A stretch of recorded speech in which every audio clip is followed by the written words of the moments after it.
Hey guys, welcome back. So we are back with some more journey into mystery in issue number 88. So in the last issue, in the previous issue, when Loki escaped prison from Asgard and came to Earth and was causing more troubles, like plenty trouble, Thor catches Loki and then sends him up to Asgard. And instead of Asgardians imprisoning Loki in a more secured facility, they let Loki walk around, hoping they can keep an eye on Loki. But then, while they keep an eye on Loki, Loki too kept an eye on Thor, which is how he found out Thor's alter ego. So let's get into it. But first, make sure you subscribe to the channel and hit the like button if you indeed like this video. Okay, so in the previous issue, the issue just before this one, when Thor went to free the American scientist from the comics and when he was captured, and then he freed himself by waiting out the 60 seconds so that he will revert back to Donald Blake from Asgard. Loki casted a spell and watched everything, and that's how he knew that Thor can't spend 60 seconds away from the hammer, and that once he stayed away from the hammer for about 60 seconds, he will revert back to the good old Donald Blake, who is a doctor, and he knew where Donald Blake operates his hospital, like his mini clinic. And so, with this new information about Thor, he escaped Asgard once again.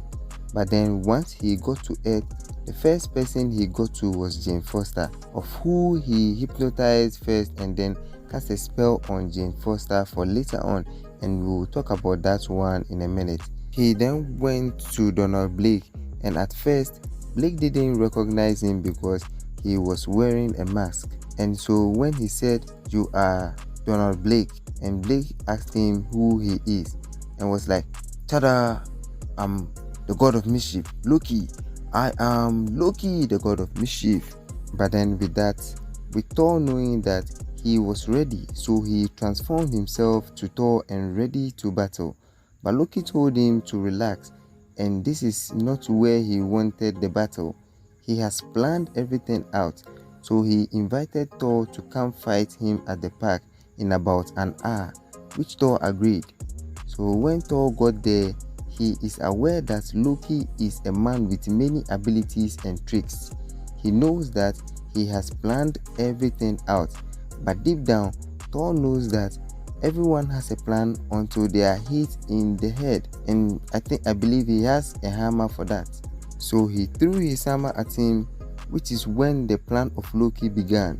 And so Loki sidestepped the hammer, and with the hammer out of Thor's hand, Loki had already transformed a nearby tree into a tiger.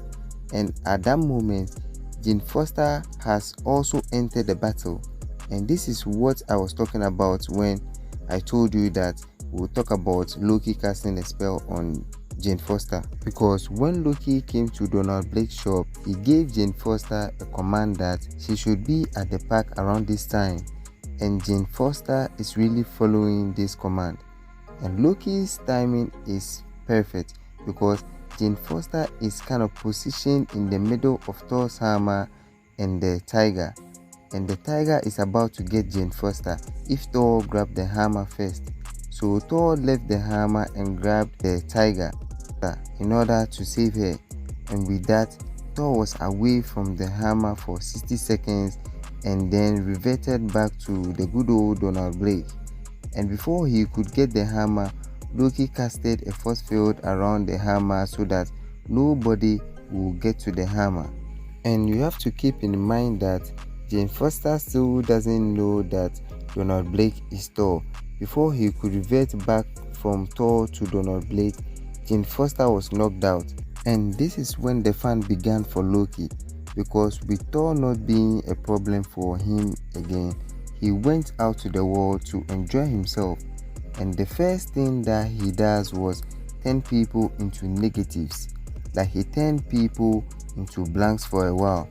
And then after that, he turned everything into candy. And this is when you see heavier things crumble under their own weight, or you have animals like dog lay down your bicycle from under you. And at this point, no one could stop Loki. because when the government sent their military after Loki, he gave their weapons wing in order for their weapons to fly away from them. And everything that's happening is bothering Thor. So he had an idea, and the next day Loki saw in the news that Thor is back, and he was confused because he knew he has imprisoned Thor's hammer in a force field, but he still has to go check to make sure that his hammer is still locked in his force field. And when he got there, he saw Thor with a hammer and was confused. So he wanted to take the force field down so that he would check to see if the hammer is really gone. And when he took the force field down, Donald Blake came from behind Thor and then grabbed the hammer, confirming that that's a dummy. And Loki has been outsmarted by Thor. And with that, Loki knew that if he waited out here, he will only catch a beating.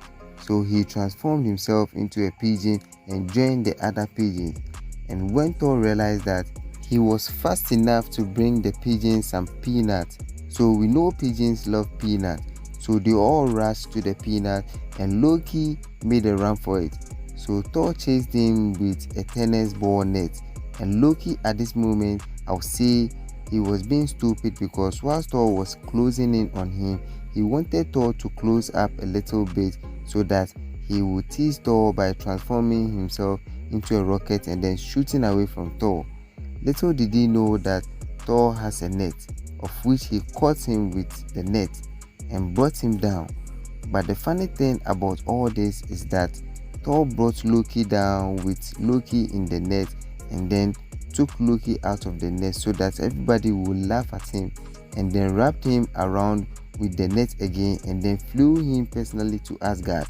And that will be all for today. And here we are again.